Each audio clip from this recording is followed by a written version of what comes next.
राम राम राम राम राम राम राम राम राम नारायण नारायण। संबंध। जिस चंचलता के कारण अर्जुन अपने मन की दृढ़ स्थिति नहीं देखते, उस चंचलता का आगे के 34वें श्लोक में उदाहरण सहित स्पष्ट वर्णन करते हैं। चंचलां हि मनः कृष्ण प्रमाथि बलवदृढम् तस्याहं निग्रहं मन्ये वायोरिव सुदुष्करम्। क्योंकि हे कृष्ण, मन बड़ा ही चंचल, प्रमथनशील, दृढ़, जिद्दी और बलवान है। उसका निग्रह करना मैं वायु की तरह अत्यंत कठिन मानता हूँ। व्याख्या। चंचलम ही मनः कृष्ण प्रमाथि बलवद दृढ़म। यहाँ भगवान को कृष्ण संबोधन देकर अर्जुन मानो यह कह रहे हैं कि हे नाथ, आप ही कृपा करके इस मन को खींचकर अपने में लगा लें तो यह मन लग सकता है। मेरे से तो इसका वश में होना बड़ा कठिन है, क्योंकि यह मन बड़ा ही चंचल है। चंचलता के साथ साथ यह प्रमाथी भी है, अर्थात यह साधक को अपनी स्थिति से विचलित कर देता है। यह बड़ा जिद्दी और बलवान भी है। भगवान ने काम के अर्थात कामना के रहने के 5 स्थान बताए हैं: इंद्रियां, मन, बुद्धि, विषय और स्वयं। वास्तव में काम स्वयं में अर्थात चित्त जड़ ग्रंथि में रहता है और इंद्रियां, मन, बुद्धि तथा विषयों में इसकी प्रतीति होती है। काम जब तक स्वयं से निवृत्त नहीं होता तब तक यह काम समय समय पर इंद्रियों आदि में प्रतीत होता रहता है, पर जब यह स्वयं से निवृत्त हो जाता है तब इंद्रियों आदि में भी यह नहीं रहता। इससे यह सिद्ध होता है कि जब तक स्वयं में काम रहता है तब तक मन साधक को व्यथित करता रहता है। अतः यहाँ मन को प्रमाथी बताया गया है। ऐसे ही स्वयं में काम रहने के कारण इंद्रियां साधक के मन को व्यथित करती रहती हैं। इसलिए दूसरे अध्याय के 60वें श्लोक में इंद्रियों को भी प्रमाथी बताया गया है। इंद्रियाणि प्रमाथीनि हरन्ति प्रसभम मनः। तात्पर्य यह हुआ कि जब कामना मन और इंद्रियों में आती है तब वह साधक को महान व्यथित कर देती है, जिससे साधक अपनी स्थिति पर नहीं रह पाता। उस काम के स्वयं में रहने के कारण मन का पदार्थों के प्रति गाढ़ खिंचाव रहता है।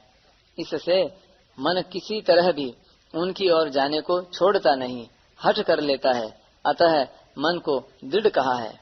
मन की यह दृढ़ता बहुत बलवती होती है, अतः मन को बलवत कहा है। तात्पर्य है कि मन बड़ा बलवान है, जो कि साधक को जबरदस्ती विषयों में ले जाता है। शास्त्रों ने तो यहाँ तक कह दिया है कि मन ही मनुष्यों के मोक्ष और बंधन में कारण है। मन एव मनुष्याणाम कारणम बंध मोक्षयोः।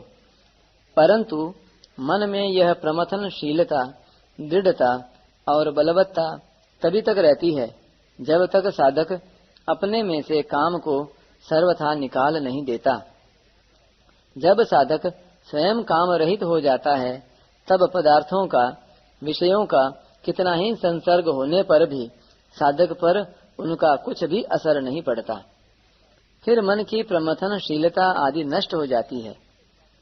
मन की चंचलता भी तभी तक बाधक होती है जब तक स्वयं में कुछ भी काम का अंश रहता है। काम का अंश सर्वथा निवृत्त होने पर मन की चंचलता किंचन मात्र भी बाधक नहीं होती। शास्त्रकारों ने कहा है, देहाभिमाने गलिते विज्ञाते परमात्मनि यत्र यत्र मनो याति तत्र तत्र समाधयः अर्थात देहाभिमान यानी जड़ के साथ मैंपन सर्वथा मिट जाने पर जब परमात्मा तत्व का बोध हो जाता है, तब जहाँ जहाँ मन जाता है वहाँ वहाँ परमात्मा तत्व का अनुभव होता है, अर्थात उसकी अखंड समाधि सहज समाधि रहती है। तस्याहम निग्रहम मन्ये वायोरिव सुदुष्करम। इस चंचल, प्रमाथी, दृढ़ और बलवान मन का निग्रह करना बड़ा कठिन है। जैसे आकाश में विचरण करते हुए वायु को कोई मुट्ठी में नहीं पकड़ सकता, ऐसे ही इस मन को कोई पकड़ नहीं सकता। अतः इसका निग्रह करने को मैं महान दुष्कर मानता हूँ। परिशिष्ट भाव। भगवान ने 29वें श्लोक में स्वरूप का ध्यान करने वाले साधक का अनुभव बताया और 30वें से 32वें श्लोकों में सगुण साकार भगवान का ध्यान करने वाले साधक का अनुभव बताया। इन श्लोकों में भगवान का आशय यह था कि सब में आत्मदर्शन अथवा सब में भगवत दर्शन करना ही ध्यान योग का अंतिम फल है।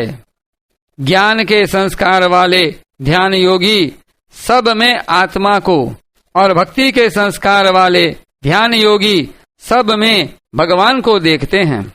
सब में आत्मा को देखना आत्मज्ञान है और सब में भगवान को देखना परमात्म ज्ञान है।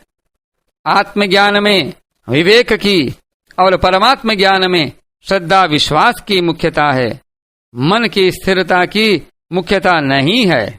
परंतु अर्जुन के भीतर 10वें से 28वें श्लोक तक कहे ध्यान योग का संस्कार बैठा था, अतः उन्होंने आत्मज्ञान अथवा परमात्म ज्ञान न होने में मन की चंचलता को हेतु मान लिया। उनकी दृष्टि ध्यान योगी के भीतर के ज्ञान या भक्ति के संस्कार की तरफ नहीं गई, प्रत्युत मन की चंचलता की तरफ गई। अतः उन्होंने मन की चंचलता को बाधक मान लिया।